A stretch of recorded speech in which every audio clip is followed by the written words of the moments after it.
The morning of our 10th anniversary began like any other. Soft sunlight spilling through the curtains, the faint scent of coffee drifting from the kitchen, and the quiet hum of the city waking up beyond our bedroom window. I stretched beneath the silk sheets, savoring the warmth, before rolling over to find Daniel's side of the bed empty. A small sigh escaped me as I sat up, running a hand through my tangled hair. He had been distant lately. Later nights at the office, hushed phone calls he took in another room, a distracted look in his eyes even when he was right beside me. I told myself it was just stress. The business was expanding after all, and Daniel had always been ambitious. Still, a quiet unease had settled in my chest, one I couldn't quite shake. I padded barefoot into the kitchen where a single cup of coffee sat on the counter. Cold. No note. No, "Good morning, beautiful." Just silence. Swallowing the sting, I poured the coffee down the sink and made a fresh cup, forcing myself to focus on the day ahead. 10 years. A decade of love, of building a life together. We had met in our 20s, two dreamers with nothing but determination. He was charming, relentless, with a smile that could melt any resistance. I was the steady hand, the one who balanced his impulsiveness with careful planning. Together we had built something extraordinary. Our home was a testament to that. A sleek, modern loft in the heart of the city, filled with art we'd collected on our travels, books we'd read aloud to each other, photographs of us laughing on beaches and mountaintops. The business, a boutique financial consultancy, had started in our tiny apartment, fueled by late nights and takeout. Now it was thriving with a staff of 20 and clients who trusted us implicitly. By all appearances we had the perfect life. But appearances could lie. I sipped my coffee, staring out the floor-to-ceiling windows at the skyline. The city glittered below, indifferent to my quiet worry. My phone buzzed. A message from Daniel. "Meeting ran late last night. Didn't want to wake you. Dinner tonight? I'll make it special." A flicker of hope warmed me. Maybe I was overthinking things. Maybe he really was just busy. I replied with a simple "of course." "Happy anniversary, love." Then I opened my laptop and got to work, pushing the unease aside. The office was sleek and minimalist, all glass and steel, a far cry from the cluttered desk we'd started with.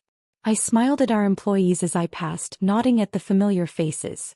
But when I reached Daniel's office, the door was closed, unusual for this time of day. I hesitated, then knocked lightly. No answer. Frowning, I pressed my ear to the door. Muffled voices. A soft laugh, feminine. My stomach twisted. Before I could overthink it, the door swung open and Daniel stood there, his expression flickering with something I couldn't place. Surprise. Guilt? "Hey," he said, stepping aside. "Didn't expect you in today." My eyes darted past him to the woman sitting in his chair. Young, effortlessly beautiful, with glossy dark hair and a confident tilt to her chin. She smiled at me, all innocence. "You must be the famous wife," she said, standing and extending a hand. "Sophia Hart. Daniel's new assistant." I shook her hand, my grip steady despite the sudden chill in my veins. Her skin was warm, her nails perfectly manicured. "Nice to meet you," I said, my voice even. Too even. Daniel cleared his throat. "Sophia's been a huge help with the Kensington account. I was just going over the final numbers with her." "On our anniversary?" The words slipped out before I could stop them. A beat of silence. Sophia's smile faltered. Daniel's jaw tightened. "It's just business. Just business." I forced a smile. "Of course. Don't let me interrupt." I turned and walked away, my heels clicking against the polished floor. My heart pounded, but my mind was eerily clear. Because in that moment I knew. Something was very, very wrong. Daniel had booked our favorite restaurant. A cozy, candlelit place with a view of the river. He ordered my favorite wine, laughed at my jokes, reached across the table to squeeze my hand. But his eyes kept drifting to his phone. "You're distracted," I said softly. He blinked, then pocketed the phone with an apologetic smile. "Sorry. Just work stuff." I swirled my wine, watching the deep red liquid cling to the glass. "You've been working a lot lately. It's a busy time." "Too busy for us?" His smile faded. "What's that supposed to mean?" I held his gaze. "You tell me." A flicker of irritation crossed his face before he schooled it back into calm. "Nothing's wrong. I'm just tired." Liar. But I didn't push. Instead I lifted my glass. To 10 years. He clinked his against mine, relief flashing in his eyes. To 10 years. The rest of the dinner passed in polite conversation, but the air between us was thick with unspoken words. When we got home, he kissed my forehead and mumbled something about checking emails. I stood in the hallway, listening as his office door closed behind him. Then I did something I'd never done before. I crept to the door, pressed my ear against it, and heard the low murmur of his voice, gentle, intimate. I know, baby. Soon. My blood turned to ice. I stepped back, my hands trembling. 10 years. A decade of love, of trust. And just like that, it was over. But he didn't know it yet. Because while Daniel thought he was playing me for a fool, I was already planning my revenge. The days after our anniversary dinner passed in a strange, suspended silence. Daniel moved through the house like a ghost, present but never truly there. His phone was always face down. His smiles were too quick, too practiced. And his eyes, those once familiar eyes that used to crinkle at the corners when he laughed, now held something guarded, like he was constantly calculating his next move. I pretended not to notice.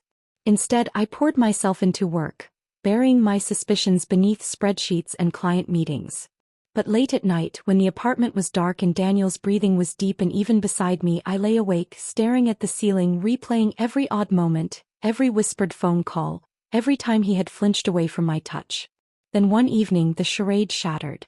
I was in the kitchen, chopping vegetables for dinner, when the front door clicked open. Daniel's voice carried down the hallway, warm and light, a tone I hadn't heard in months. Just leave your bag here. I'll grab the rest later. A feminine laugh. You're sure she won't mind? My knife stilled. She'll understand, Daniel said, so casually it made my fingers tighten around the handle. Footsteps approached, and then they were there, standing in the doorway of our kitchen, our home, like it was nothing. Like I was nothing. Daniel's arm was draped loosely around Sophia's shoulders.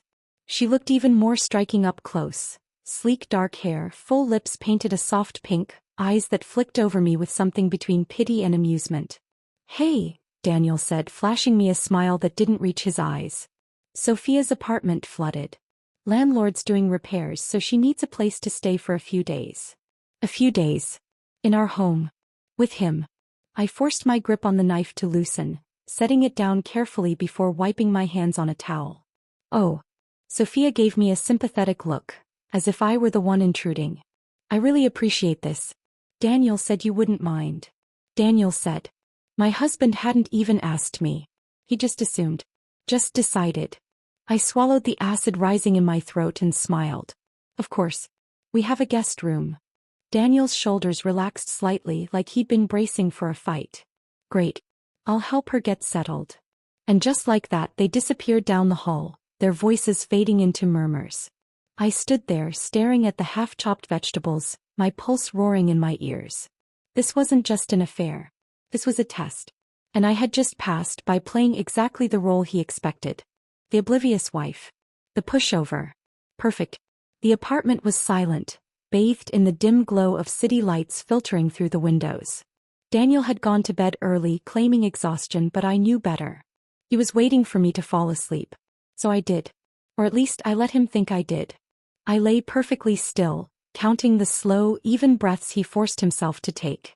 Then after an eternity he shifted. Pause. A careful lift of the blankets. The softest creak of the floorboards as he slipped out of bed. I didn't move. Didn't breathe. The door clicked shut behind him. My eyes opened. For a long moment I just stared at the ceiling, listening to the quiet hum of the apartment. Then slowly I sat up. The guest room was down the hall. I already knew what I'd find. But I needed to see it. Needed to burn it into my memory.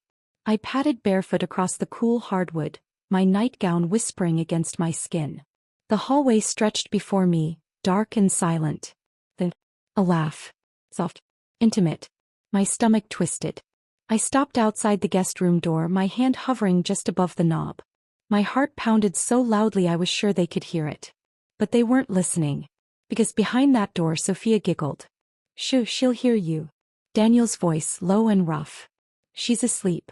A rustle of sheets. A moan. I closed my eyes. And then, I walked away. The kitchen was bright, sunlight streaming through the windows as I poured coffee into 3 mugs. Daniel stumbled in first, hair mussed, shirt wrinkled. He froze when he saw me, his eyes darting to the extra mug. "You're up early," he said carefully. I smiled. "Made coffee for everyone." His throat worked. "Right. Thanks." Sophia appeared a moment later, dressed in one of Daniel's t-shirts. My favorite one, the soft gray one he'd worn on our honeymoon. Her hair was tousled, her lips slightly swollen. She blinked at me, feigning surprise. "Oh, you didn't have to do that." "Of course I did," I said, sliding the mug toward her. "You're our guest." Daniel's jaw tightened. Sophia took the coffee, her fingers brushing mine. "You're too kind." I held her gaze. "I know." A beat of silence. Then Daniel cleared his throat. "I've got an early meeting. We should go." Sophia nodded quickly, setting the mug down half-finished. "Right. Let me just grab my things." She hurried out, leaving Daniel and me alone. He wouldn't look at me. I sipped my coffee. "Have a good day, honey." His eyes flicked to mine, searching, wary. But all he saw was my smile. "Yeah," he muttered. "You too." And then he was gone. The front door clicked shut. I set my mug down. And for the first time since I'd heard them last night, I let myself feel it. The rage. The humiliation. The betrayal. My hands shook as I picked up Sophia's abandoned mug. Then slowly, deliberately, I poured her coffee down the sink. I stood in the guest room, staring at the rumpled sheets, the indentation of 2 bodies on the mattress. The scent of her perfume lingered in the air, cloying and sweet.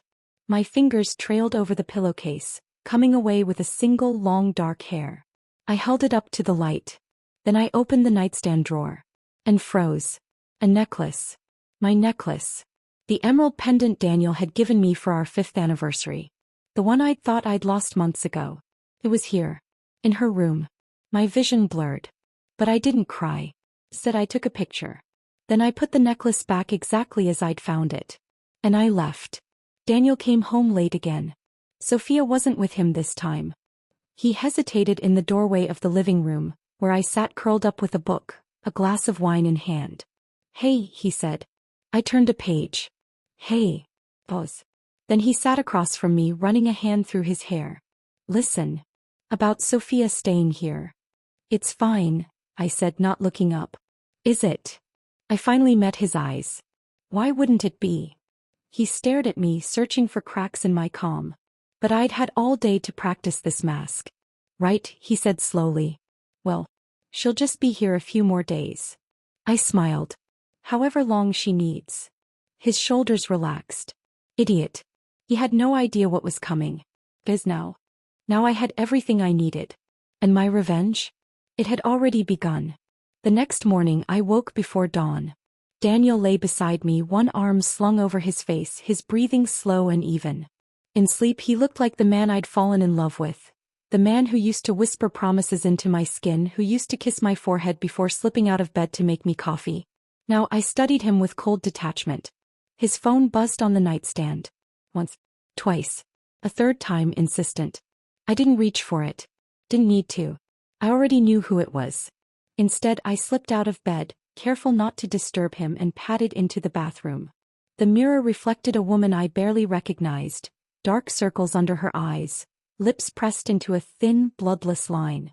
I turned on the faucet and splashed icy water onto my face. Then I looked up. And made a decision. The cafe around the corner was nearly empty at this hour, just a few bleary-eyed commuters nursing their espressos. I chose a table in the back, far from prying eyes, and pulled out my laptop. For the first time in 10 years, I opened a private browser. And I began to research. How to legally drain a joint account. How to prove infidelity without getting caught. How to ruin a man without going to jail. The last search made my fingers pause over the keyboard. But only for a second. I clicked enter. The law firm of Hartwell and Associates was sleek and modern, all glass walls and muted grays. I sat in the waiting room, legs crossed, sipping a too expensive bottle of water while my stomach churned. "Mrs. Langley?" A woman in a tailored navy suit stood in the doorway, her dark hair pulled into a severe bun. "I'm Miranda Hartwell. Come on back." I followed her into an office with a panoramic view of the city. She shut the door. "So," she said, settling into her chair. "You think your husband is cheating?" I didn't flinch. I know he is. Miranda studied me for a long moment, then nodded. Tell me everything. And I did. The late nights. The phone calls. The way he'd brought his mistress into our home like it was nothing. Miranda listened without interruption, her pen scratching across a legal pad. When I finished, she set it down and leaned forward. Here's the good news, she said. You live in a no-fault state. Adultery won't affect the division of assets. I clenched my jaw. So he gets half of everything. Not necessarily. A slow smile curled her lips. You said you own a business together? I nodded. And the accounts are joint? Yes. Miranda tapped her pen against the desk. Then here's what we do. For the next hour she laid out a plan so meticulous, so ruthless, that by the time I left my hands had stopped shaking. And for the first time since I'd heard them together, I smiled. The downtown branch of First National was all marble floors and hushed voices. I'd banked here for years, knew the managers by name. Today I asked for Richard. He greeted me with a warm handshake. Mrs. Langley, what can I do for you? I slid a piece of paper across the desk. I'd like to open a new account. Richard glanced at the form, then frowned. This is a private offshore. Yes. He hesitated. Is Mr. Langley aware? Richard. I leaned forward, lowering my voice. Do you remember when your daughter needed that internship last summer? His expression shifted. I'd really appreciate your discretion here, I said softly. A beat of silence. Then he picked up the form. How much would you like to transfer? The office was bustling when I arrived, all ringing phones and clicking keyboards. Daniel's door was closed, again. I didn't knock. Instead, I went straight to my own office and locked the door behind me. Then I pulled up the company's financial records. For years I'd let Daniel handle the big clients, the flashy deals. I'd focused on the day-to-day operations, the boring work, payroll, taxes, the fine print in our contracts. Now I combed through every line, every clause until I found it. The poison pill. Buried deep in our partnership agreement, a clause I'd insisted on years ago, back when we were still equals. Back when I'd still trusted him. In the event of dissolution, either partner may trigger a buyout at fair market value. Daniel had laughed when I'd suggested it. Why would we ever need that? Now I knew. And I began to prepare. Sophia's things were everywhere. Silk blouses draped over the chair, expensive skincare cluttering the dresser, a pair of red lace panties peeking out from under the bed. I took my time. Photographed every item. Then I opened her laptop. She'd left it unlocked. Her email was still logged in. I didn't hesitate. Daniel found me in the kitchen pouring a glass of wine. Hey, he said, hovering in the doorway. You've been gone all day. I took a slow sip. Work. He frowned. At the office? I didn't see you. I was there. A beat of silence. Then, listen, he said, running a hand through his hair. About Sophia. What about her? He exhaled sharply. She's staying another week. I set my glass down. Is she? The repairs are taking longer than expected. How unfortunate. Daniel's jaw tightened. Are you going to be like this the whole time? Like what? You know what? I turned to face him fully. Enlighten me. He threw up his hands. Cold. Distant. Acting like you're above all this. I almost laughed. Instead, I stepped closer until we were toe to toe. Tell me something, Daniel. Does she know? His breath hitched. Know what? That you're broke. His face went slack. What the hell are you talking about? I reached into my pocket and pulled out a folded sheet of paper. A copy of the offshore transfer. His eyes darted over it, then snapped back to mine. You bitch. I smiled. No. Language. He grabbed my wrist. You have no right. I have every right. I yanked free. That money is half mine. And if you think this is the end of it, you're even dumber than I thought. Daniel's chest heaved. What do you want? Oh, I don't want anything. I picked up my wine. I'm just getting started. And with that I walked away. The balcony was cold, the night air sharp against my skin. I held the phone to my ear, listening as it rang. Once, twice. Then, hello. I exhaled. Miranda? It's time. The morning after our confrontation, Daniel left before dawn. I stood at the bedroom window, watching his silhouette disappear into the gray light, his shoulders hunched against the cold. He didn't kiss me goodbye. Didn't even glance back at the house. Good. Let him stew. Let him wonder how much I really knew. I waited until his car turned the corner before moving. Then I got to work. The floorboard under our bed creaked as I pried it up, revealing the small fireproof safe hidden beneath. My fingers trembled slightly as I dialed the combination. Our wedding date. How poetic. Inside were the documents I needed. Passports, property deeds, the original partnership agreement for our business. I photographed each one, then paused at the last item, a velvet box. I already knew what was inside. The emerald earrings Daniel had given me on our 3rd anniversary, a matching set to the pendant now tucked away in her nightstand. I snapped a picture of the empty slot where the necklace should have been. Then I put everything back exactly as I'd found it. The diner was all cracked vinyl booths and the smell of burnt coffee. I slid into the back corner, where a man in a rumpled trench coat sat stirring cream into his mug. "You're late," he grunted. I set an envelope on the table. "You're expensive." Marty Carter, the best PI in the city, smirked as he peeked inside. His eyebrows rose at the stack of hundreds. "Must be serious. I need everything on Sophia Hart." I pushed a second envelope across the table. Her resume, the emails I'd copied from her laptop, a list of her known associates. Especially this. I tapped a name circled in red. Lucas Kensington. Daniel's biggest client. Marty whistled low. "You think she's playing both sides?" "I think," I said slowly, "that nothing about her is coincidence." He pocketed the envelopes. "Give me 72 hours. I stood to leave, then hesitated. "One more thing." "Yeah. I need you to leak something for me." His grin was all teeth. "Now we're talking." The Bliss Day spa smelled like lavender and money. I found Sophia in the relaxation lounge, draped in a white robe, her face already glowing from some obscenely expensive treatment. She looked up from her phone with a practiced smile. "Oh. I didn't expect to see you here." Liar. I'd gotten the reservation under her name from her email. "Girls' Day," I said sweetly, settling into the chair beside her. "Thought we could bond." Her laugh was light, brittle. "Daniel said you weren't the bonding type." "Daniel," I said, accepting a mimosa from the attendant, "doesn't know me at all." Her smile faltered. I sipped my drink. "So, how long have you been sleeping with Lucas Kensington?" Her glass slipped, splashing champagne onto the marble floor. "What? Oh, come on." I waved a hand. "The late-night business meetings? The sudden interest in our biggest client." I leaned closer. "Did Daniel really think you were with him for his charm?" Her face went pale. "Bingo." I sat back, satisfied. "Relax, Sophia. I'm not here to fight." I lowered my voice.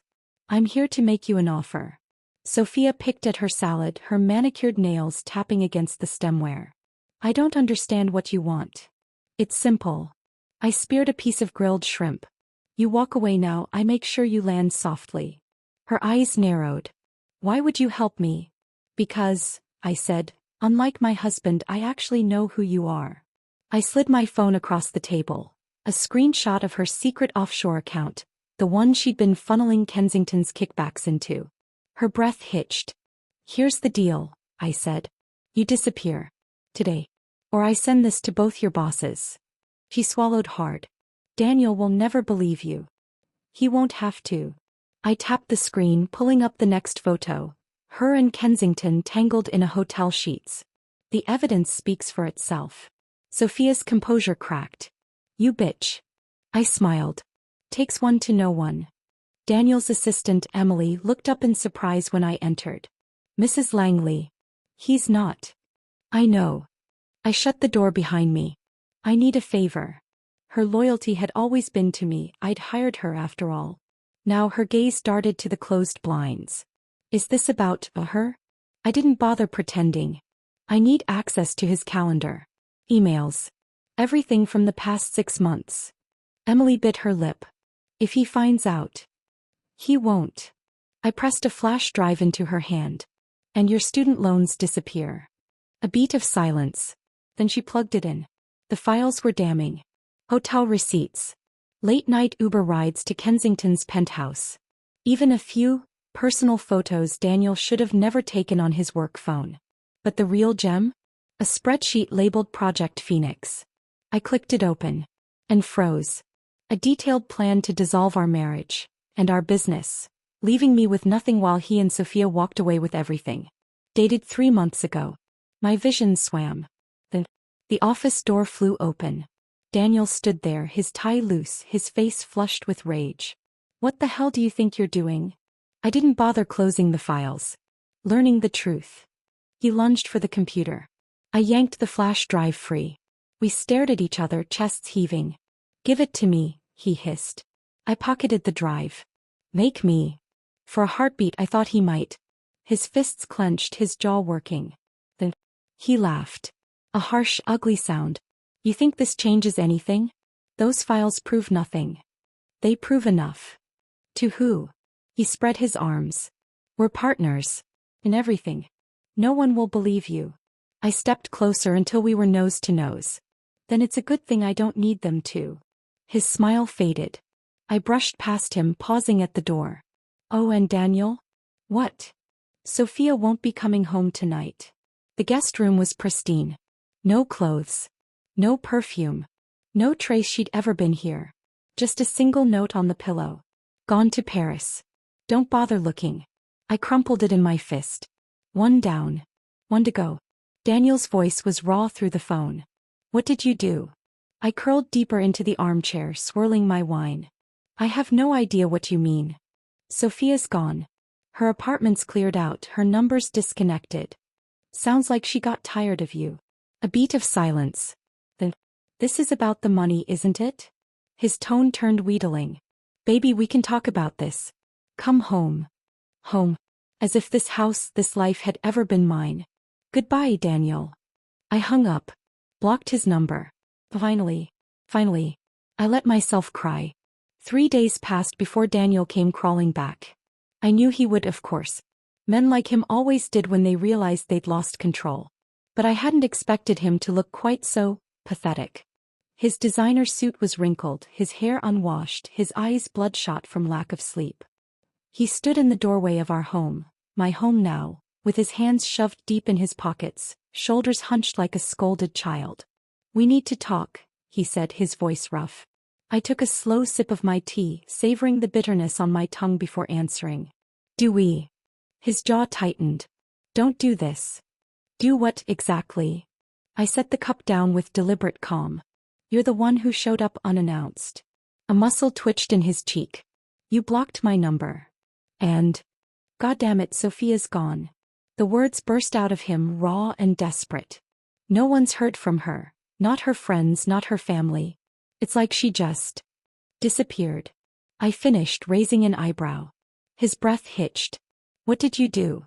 I almost laughed. The irony was almost too perfect.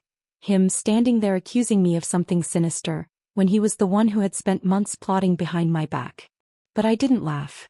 I just smiled. And watched him unravel. Daniel hadn't been to work since Sophia vanished. That much was obvious the moment we stepped off the elevator. The office was in chaos. Desks cluttered with unfinished projects. Assistants huddled in nervous whispers. Clients' calls going straight to voicemail. Emily spotted us first. Her eyes darted to me, a silent question in her gaze. I gave her the faintest nod. She straightened, turning to Daniel with a carefully neutral expression. Mr. Kensington's been calling. He says it's urgent. Daniel paled. What did you tell him? That you were out sick. She hesitated. But he didn't believe me. I didn't miss the way Daniel's hands clenched at his sides. Lucas Kensington wasn't just our biggest client. He was the linchpin of Daniel's entire plan. The man who was supposed to bankroll his new life with Sophia. Now he was pissed. Daniel turned to me, his voice low and strained. We need to talk. Privately. I followed him into his office, shutting the door behind us. He didn't sit. Just paced behind his desk like a caged animal. You need to fix this. I blinked. Me? Yes, you. He slammed a hand on the desk. Kensington's about to pull the plug on the entire deal. If you hadn't what? I tilted my head. Hadn't uncovered the fact that your mistress was sleeping with him too? Daniel froze. The silence was deafening. You're lying, he whispered. I pulled out my phone, scrolling to the photos Emily had helped me recover. The ones of Sophia and Kensington, tangled together in a luxury hotel room. Daniel's face went slack. She was playing you, I said softly. Just like you played me. For a moment I thought he might break. His breath came in short, ragged gasps, his fingers trembling where they gripped the edge of the desk. But then, he laughed. A harsh, ugly sound. You think this changes anything? He shook his head, running a hand through his disheveled hair. So she screwed Kensington. So what? The deal's still mine. The business is still mine. I let him ramble, let him dig himself deeper into that fragile delusion. Then, is it? His mouth snapped shut. I reached into my bag and pulled out a single sheet of paper. The buyout clause from our partnership agreement, the one I triggered this morning. Daniel's eyes scanned the page, his face draining of color. You can't do this, he breathed. I already did. He lunged for the phone. I'm calling my lawyer. Good. I stood, smoothing my skirt. Tell him to make it quick. You have 72 hours to come up with $2.3 million.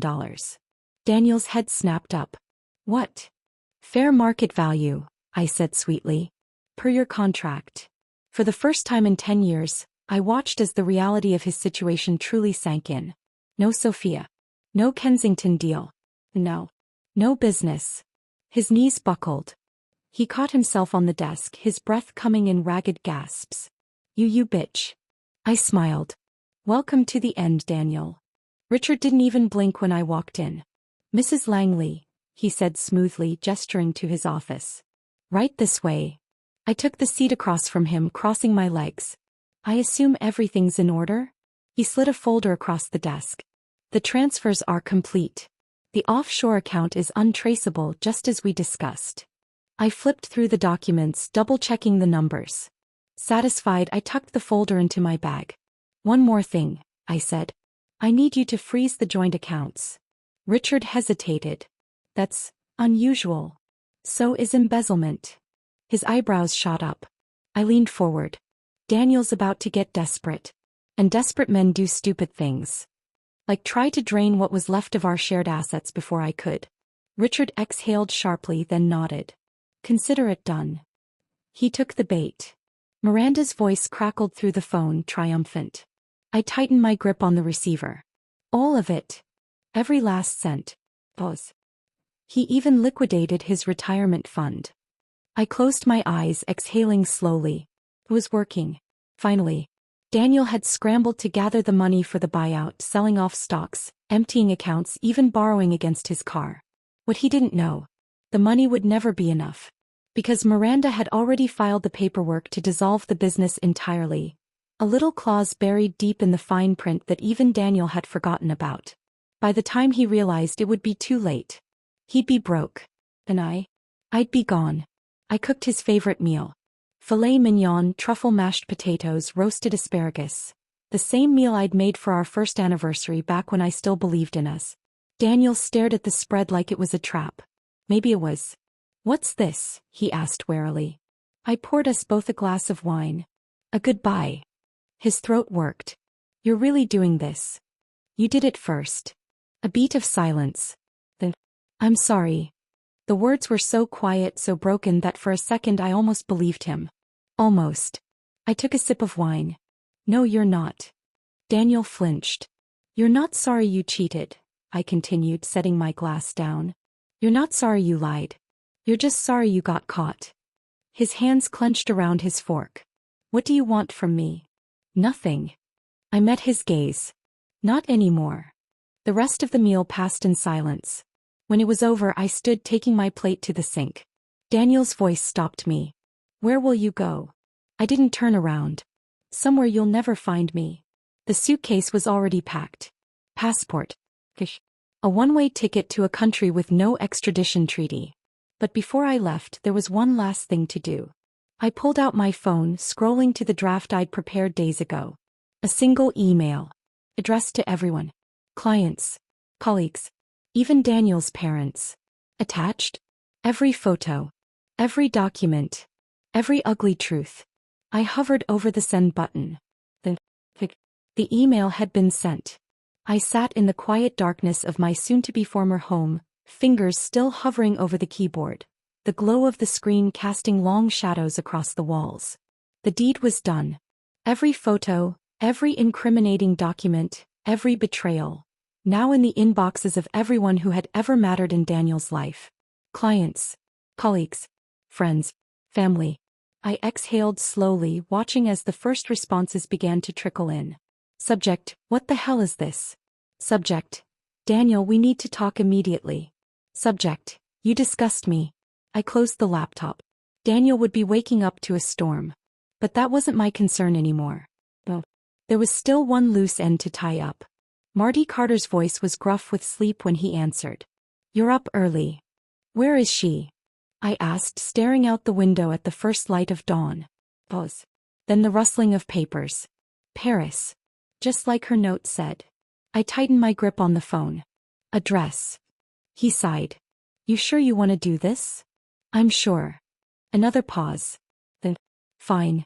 But you're not gonna like what else I found. The cafe near Marty's office smelled of stale coffee and ink from the freshly printed documents spread across the table between us. I picked up the top sheet, a bank statement. Sophia's secret offshore account. The numbers made my breath catch.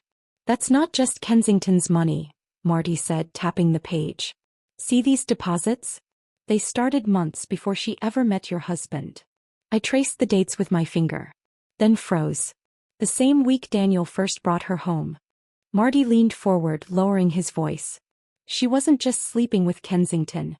She was working for him. The pieces clicked together with brutal clarity. Kensington had wanted our business. Daniel had wanted out of our marriage. And Sophia? She'd been the perfect weapon for both of them. I set the paper down carefully, my hands steady despite the fire roaring in my veins. I need to see her. First class was empty at this hour. I sipped champagne, staring out the window at the endless stretch of clouds, running through the plan one last time. The documents were in my bag. The bank transfers were ready. All that was left was the final move. And Sophia? She had no idea what was coming. The building was old money, ornate carvings, gilded elevators, the kind of place that reeked of privilege. Sophia's temporary hideaway, courtesy of Kensington's black Amex. Not for long. The doorman barely glanced at me as I stepped inside, my heels clicking against the marble floors. I dressed the part. Designer sunglasses, a silk scarf, the cold confidence of a woman who belonged here. Sophia's apartment was on the 4th floor. I didn't knock. Just used the key Marty had procured and let myself in. The living room was bathed in golden light, the air thick with the scent of jasmine candles and expensive perfume. Music played softly from another room, something French, melancholic. Then, a gasp.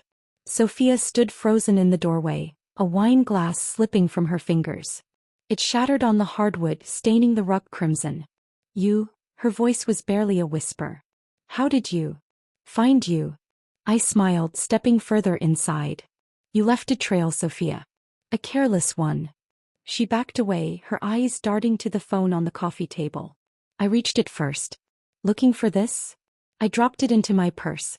Her breath came faster now, panic tightening her features. What do you want? A conversation. I settled onto the couch, crossing my legs. Sit. She didn't move. I sighed, pulling out my phone. Or I can press send right now. Your choice. The screen displayed a drafted email, this one addressed to Interpol with every piece of evidence of her financial crimes attached. Sophia paled. Then sat. It was just business, she said, twisting her hands in her lap. I arched a brow. Screwing my husband? Kensington's plan. Her voice turned sharp, defensive. He wanted your company. Daniel wanted out of the marriage. I was just the facilitator. How romantic. She flinched. I didn't have a choice. There's always a choice. I leaned forward. You just chose wrong. Silence. Then, what now? She asked, her voice small. I reached into my bag, sliding a single sheet of paper across the coffee table. Sophia's hands shook as she picked it up. Her eyes widened. This is a confession, I finished, detailing everything. Kensington's involvement. Daniel's betrayal. Your role in it. She swallowed hard. And if I sign? I smiled. Then you disappear. For good. The pen hovered over the paper. Sophia's signature was shaky, but it was there. I tucked the document away, then pulled out my phone, transferring the final sum to her offshore account. Her eyes flicked to the notification. That's not enough. It's exactly enough, I corrected. Enough to start over somewhere far from here. But not enough to live like this. I gestured to the opulent apartment. Consider it a lesson. She opened her mouth to argue, then froze as my phone buzzed. A new email. Subject: Urgent Kensington Financials. I turned the screen toward her. Her face drained of color. The attached photos showed Kensington's office being raided, his assets frozen, his reputation in ruins. All thanks to the anonymous tip I'd sent hours ago. Sophia's breath came in shallow gasps. I always finish what I start, I said softly, standing. Pack your things. You have until morning to disappear. I turned to leave. Her voice stopped me. He'll come after you, you know. I glanced back. Daniel. She nodded. I smiled. Let him try. The Parisian night air was cool against my skin as I stepped outside, my phone pressed to my ear. Miranda answered on the first ring. It's done. It's done. Pause. Daniel's already calling every lawyer in the city. He's desperate. I flagged down a taxi, sliding into the back seat. How desperate? He tried to withdraw from your joint accounts an hour ago. Miranda's voice turned smug. They're frozen just like you asked. I leaned back, watching the city lights blur past. Good. Where are you now? I gave the driver the address to the airport. Somewhere he'll never find me. The first news article dropped at dawn. I watched it unfold from a cafe in Geneva, my fingers curled around a steaming cup of Earl Grey, the bitter aroma mingling with the crisp morning air.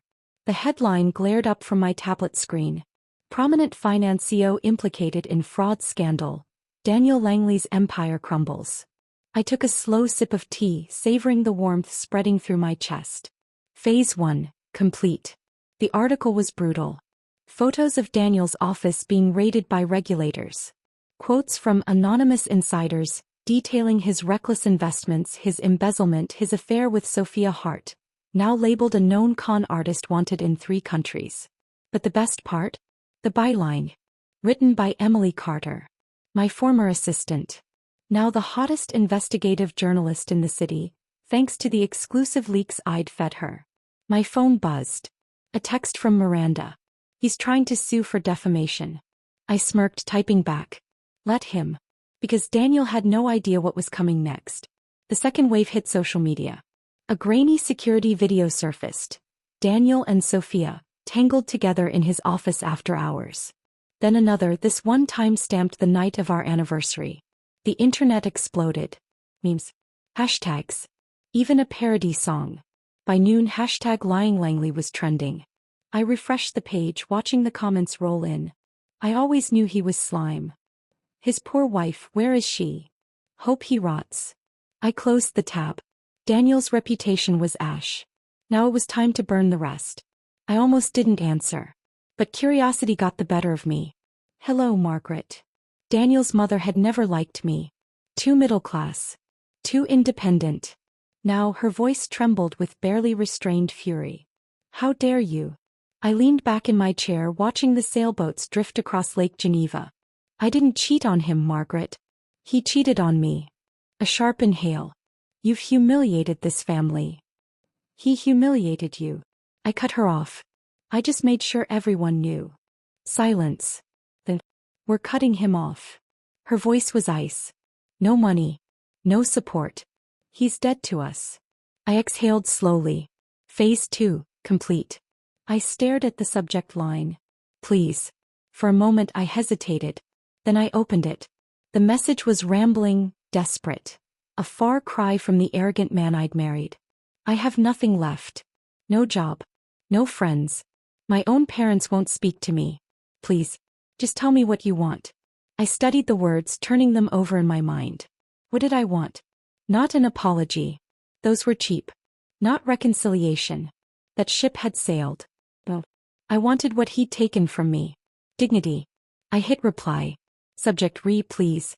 I want you to know this was all me. Every leak. Every scandal. Every ruined relationship. I did that. And I'd do it again. I paused, fingers hovering over the keyboard. Then added, P.S. check your mailbox. And hit send. Daniel's hands shook as he tore open the envelope. Inside, a single key. And a note. Our old lake house. The one you forgot we owned. Consider it my final gift. Enjoy the quiet. He sank to his knees on the porch of his crumbling apartment, the key digging into his palm. The lake house was remote. Isolated. A perfect place to disappear. Just like he'd forced me to. Poetic. The final email went out at sunset.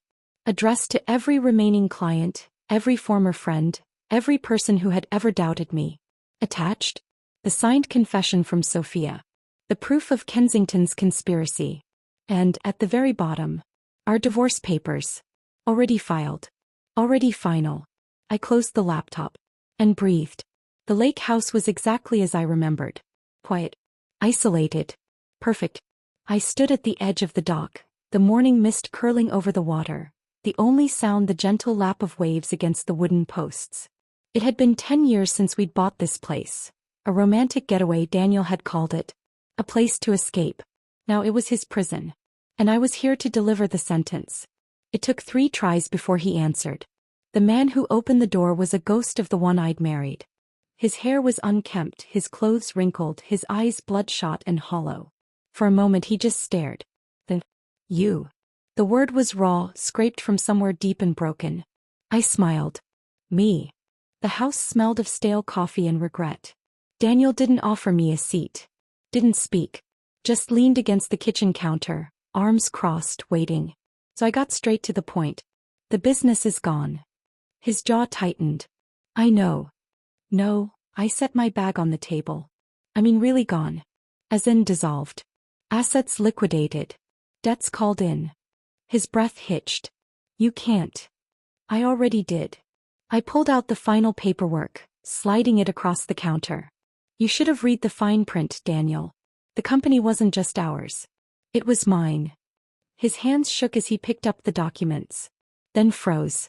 Buried in the legalese was a single clause. One I'd insisted on years ago, back when he'd still pretended to love me. In the event of dissolution, primary ownership reverts to the founding partner. Me. Daniel's head snapped up. This is fraud. I laughed. Sue me. He lunged. Not for the papers. For me. I sidestepped easily, watching as he stumbled, catching himself on the edge of the table. Pathetic. You ruined me, he whispered. I tilted my head. No, Daniel. You ruined you. I just helped. We stood there, the weight of a decade between us. The man I'd loved was gone. The man he'd become was broken. Me. I was free. Finally. I left the paperwork on the table. Along with one final thing. A photo. Our wedding day. Him smiling. Me laughing. The last time I'd believed in us. Daniel's breath caught when he saw it. His fingers brushed the edge, tracing the outline of my face. Then, he crumpled it in his fist. I didn't look back as I walked to the car. Didn't pause when I heard the sob behind me. Didn't stop until the lake house was nothing but a memory in the rearview mirror. Then, I drove. Epilogue. 1 year later. The cafe in Nice was bustling, the air thick with the scent of espresso and sea salt. I sat at my usual table, sketching idly in my notebook, the Mediterranean sun warm on my skin. A shadow fell across the page. Excuse me, a voice said. Is this seat taken? I looked up. And froze. Daniel stood there, older, wearier, but unmistakable. For a heartbeat the world stopped. Then, I smiled. No, I said, closing my notebook. It's all yours. And stood to leave. His hand caught my wrist. Wait. I glanced down at his fingers, then back up at him. Please, he whispered. I pulled free. And walked away. The end.